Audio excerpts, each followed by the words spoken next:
there are tables with values of K for various things. Of course, eventually you want to establish much more accurate values of K, not just estimated ones, and you do that by pumping your aquifer. But to start with, you need to start with ballpark figures at least to give you an idea of what's going on. Okay, one last little complication is here with Darcy's law. Darcy's law applies at a macroscopic level, and it assumes something that's quite fundamental. Okay, Q, the discharge, the Q of the Q equals KIA, is defined as a flow through one square meter or area, a unit area of an aquifer. Now that aquifer, of course, or that area, isn't just open space. It's voids, okay, which the water's flowing through, plus matrix. Okay, so Darcy's law just gives us a velocity going through here. You can recalculate what I said before. Q over A is Darcy's velocity. Basically, a water flowing through a pipe, okay, with no void space in the middle. Okay, so essentially, it's water bucketing through a thing. Okay, that gives us what's called specific discharge, or Darcy's velocity. It's not a very accurate portrayal of the paths the water molecules take as they flow through the aquifer. They can't just go in a straight line. They bump into grains, they'll have to move, they'll have to go upwards and around them and down and through. And so the actual speed that the water is travelling through the aquifer to get from point A to point B is much more rapid than this specific discharge, which Darcy's law gives us. Okay?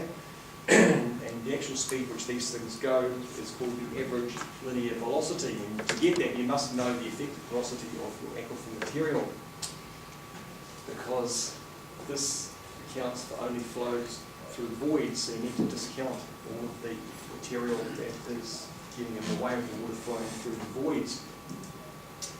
So this is what's happening in reality. Something like this, okay, water flows along, but you can still take tortuous paths to get from A to B. This just assumes it goes straight through, which isn't very good. So the water is actually travelling at much greater velocities to get from here to here in this situation than it is just flowing through pipe.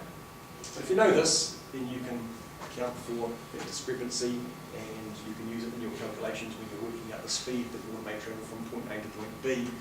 So in a scenario, something like this, say you've had a spill up here, and you've got a pumping well down here somewhere, or something's happening, or you've got something important here, and you want to know how long the water, if it gets into the aquifer, the contaminated material, is going to take to get down to your particular point here, then you need to use the average linear velocity to establish that, because it's actually much more rapid than what you calculate using Darcy's specific discharge or Darcy's velocity. If we want to do that, so there's a spill here, and we want to work out how long it's going to take the water particles to start appearing down here, right? You know, our average linear velocity equals Ki, but we've got to divide it by the porosity of our aquifer. Okay, that's the important thing. That's the important that comes in.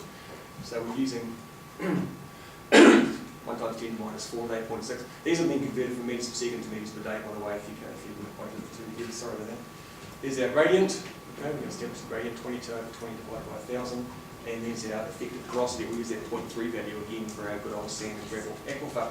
So we get a velocity of water particles in this particular aquifer moving down gradient of about 0.06 meters per day. Okay, not overly fast. Okay. If you calculate that using the Darcyan velocity, it would be only 0.17 meters a day, so much slower, about a third of the speed, okay, which isn't good because that will way underestimate the amount of time it's going to take it from here to here. If we want to work out the time it is going to take to travel at 1,000 meters, okay, it's very simple. Okay. Velocity equals distance over time, distance, velocity. Okay. We'll calculate the velocity, 0.06. We know the distance, 1,000 meters. 16,666 days to get from here to here. So it's going to take a reasonable amount of time, 45 years. Okay, so we've probably got time to do something about it before it gets there. If you had used the specific discharge thing from Darcy's thing, that's 161 years. So you can see quite a big difference. Okay, so you have to be aware that Darcy's law does have limitations. It assumes things that are slightly wrong at a microscopic level. Right, done for that bit. Next week we start on the real stuff. Well, the practical stuff.